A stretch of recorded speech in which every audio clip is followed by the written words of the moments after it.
अस्सलाम वालेकुम, कैसे हैं आप सब। उम्मीद है सब ठीक ठाक होंगे और अपनी अपनी फैमिली के साथ मज़े में होंगे। अच्छा जी, आज हम आए हैं शालामार गार्डन। सबसे पहले हम यहाँ से टिकट लेंगे और यहाँ की एंट्री टिकट फ़ी है 40 रुपीज़।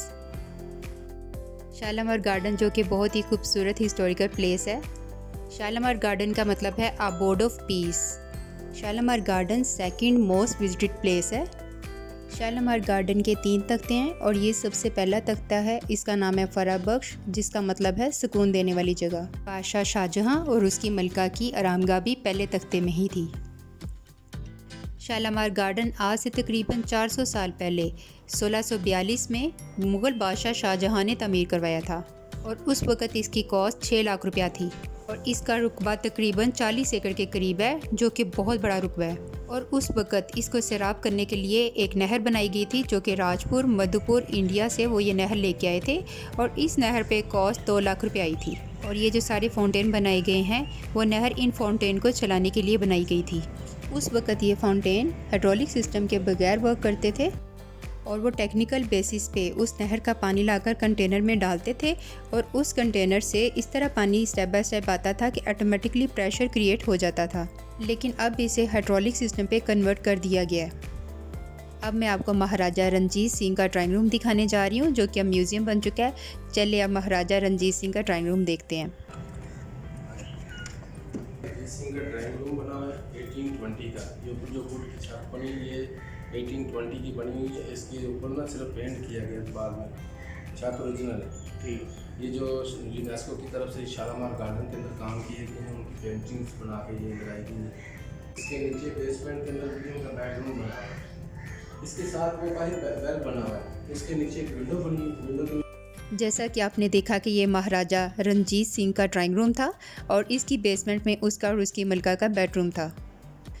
और ये बेसमेंट में रणजीत सिंह के बेडरूम का दरवाज़ा है और इसके साथ ही बाहर उन्होंने नहाने के लिए चकोज़ी बनाई थी। चकोज़ी को देखने के बाद जब हम इधर दाईं तरफ जाते हैं तो यहाँ पे आपको एक कुआं नज़र आता है। इस कुएं को अंदर से जब हम गौर से देखते हैं तो आपको एक विंडो नज़र आएगी। ये विंडो महाराजा रणजीत सिंह के बेडरूम की थी। उस वक़्त इस कुएं में पानी का लेवल इतना रखा जाता था जिसमें हवा पानी से टकराकर विंडो के अंदर जाती थी, जो कि एयर कंडीशन की तरह ठंडी हवा बेडरूम में देती थी। और अब जो ये आपको जगह नज़र आ रही है, जब बादशाह शाहजहां का कोई वीआईपी फंक्शन होता था तो उसकी मलका मुमताज़ बेगम इस झरोके में बैठकर फंक्शन को एंजॉय करती थी। और उस वक़्त इस पहले तख्ते में शाही ख़ानदान आके रुकते थे।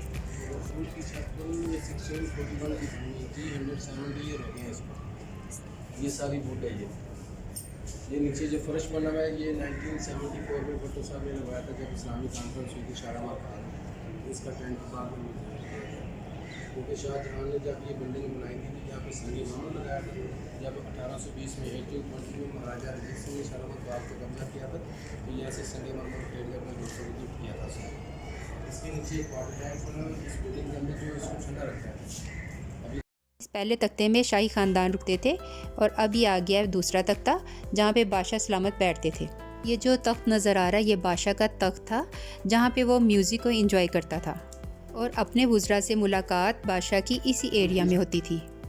और ये जो फाउंटेन है ये मुग़ल स्ट्रक्चर में बना हुआ है, क्योंकि यहाँ से जो पानी आता था उसकी आवाज़ बहुत प्यारी आती थी और इन झरनों से जो पानी की आवाज़ आती थी वो बहुत ही राहत बख्श होती थी। और सामने दोनों साइड पे जो झरोके बने हुए हैं इनमें म्यूज़िशियन बैठा करते थे और दरमियान में जो स्टेज नज़र आ रहा है वो मेन स्टेज था, जहाँ पे रकासा डांस किया करती थी। अब हम नीचे चलते हैं और ये नीचे जाने का रास्ता है, यानी कि दूसरे तख्ते में जाने का रास्ता है।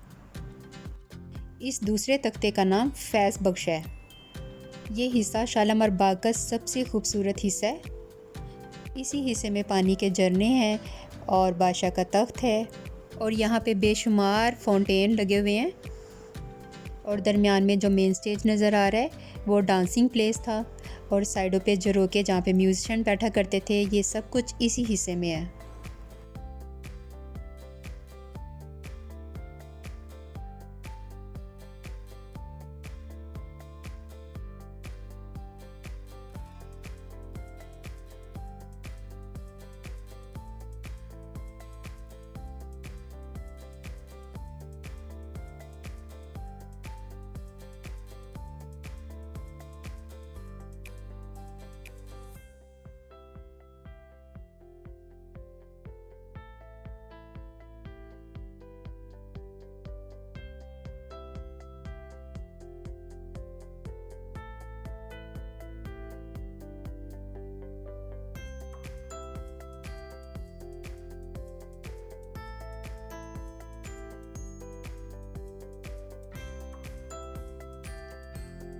ये जो झरोका है यहाँ पे म्यूजिशियन बैठा करते थे और इसकी अगर आप छत को गौर करें तो देखेंगे कि यहाँ पे लेंटर नहीं डाला गया, यहाँ पे पत्थर की स्लैब जोड़ के छत बनाई गई है।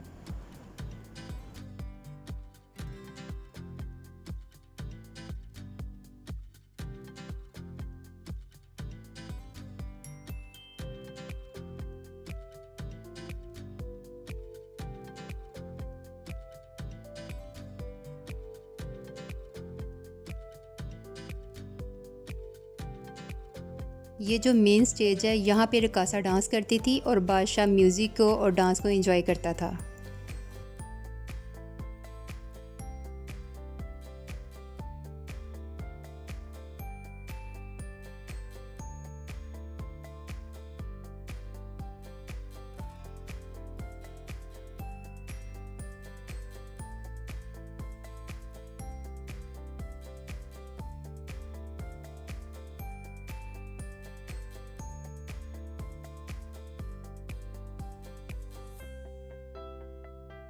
ये जो पेविलियंस हैं ये सावन बागो मौसमों के नाम से इनके नाम रखे गए हैं, क्योंकि मुग़ल शहंशाह नेचर के बहुत ज़्यादा करीब हुआ करते थे। तो मानसून की जो स्पेशलिटी होती है, जैसे कि मानसून में बहुत ज़्यादा बारिशें होती हैं, इन्हीं को देखते हुए पेविलियंस का नाम सावन बागो रखा गया था।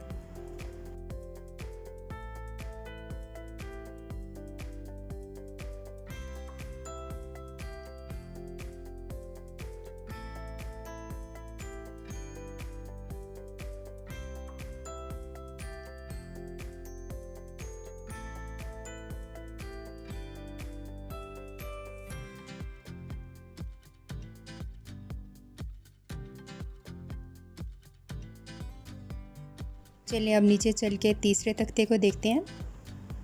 तीसरे तख्ते में जाने के लिए ये रास्ता है,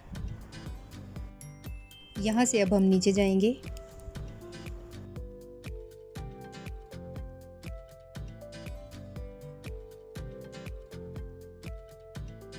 शालीमार गार्डन के इस तीसरे तख्ते का नाम हयात बख्श है। शालीमार बाग का ये तीसरा हिस्सा बहुत खूबसूरत है। यहाँ पे बहुत ज़्यादा दरख्त लगाए गए हैं और ये हिस्सा आम लोगों के लिए बनाया गया था और बादशाह की अपनी एंट्रेंस भी इसी हिस्से से होती थी, यानी वो इधर से बाग में एंटर होते थे। अब हम देखते हैं चीनी खाना। चीनी खाना के अंदर जाने का रास्ता ये वाला है। बादशाह जब इस हिस्से से एंटर होते थे तो वो इस चीनी खाना में सबसे पहले आते थे। ये जो छोटे छोटे झरोके नज़र आ रहे हैं, इन झरोकों में दिन के वक्त फूल रखे जाते थे और ऊपर से पानी गिरता था, और रात के वक्त चिराग रखे जाते थे जब बादशाह आते थे और ऊपर से पानी गिर रहा होता था, तो एक बड़ा ही अच्छा व्यू आता था। बादशाह हयात बख्श से होते हुए यहाँ ऊपर फैज़ बख्श में आते थे और फिर यहाँ से ऊपर फरा बख्श में।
इतनी खूबसूरत जगह और साथ में सॉन्ग्स, क्या ही बात है।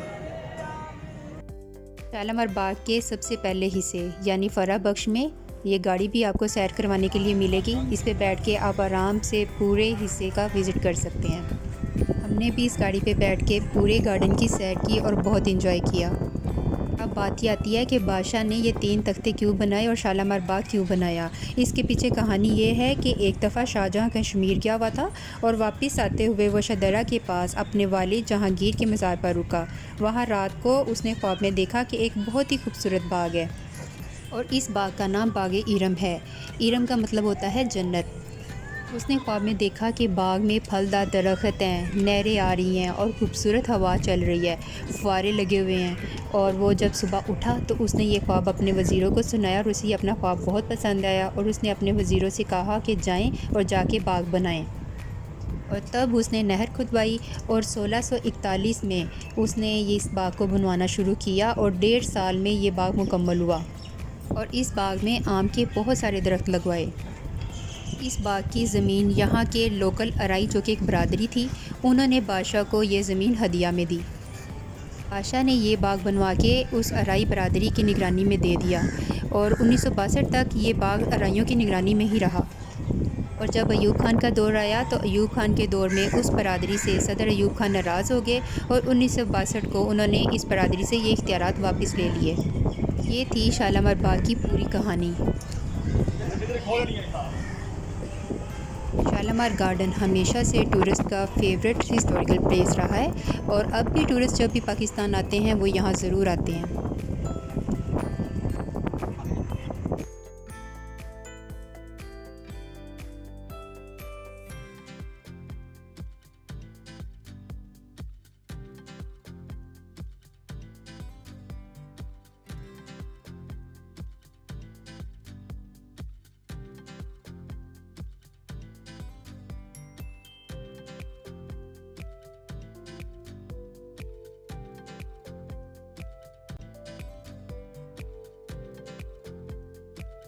जी, अब हमारा स्टॉप आ गया और अब हम गाड़ी से उतरने लगे हैं। आपने पूरे गार्डन की सैर की, मुझे उम्मीद है आपको बहुत मज़ा आया होगा। अगर आपको मेरी वीडियो पसंद आई है तो मेरे चैनल को लाइक करें, सब्सक्राइब करें और बेल आइकन को प्रेस करें ताकि मेरी आने वाली हर नई वीडियो का नोटिफिकेशन आपको बआसानी मिल सके। इसके साथ ही मैं आपसे इजाज़त चाहूँगी। अल्लाह हाफ़िज़।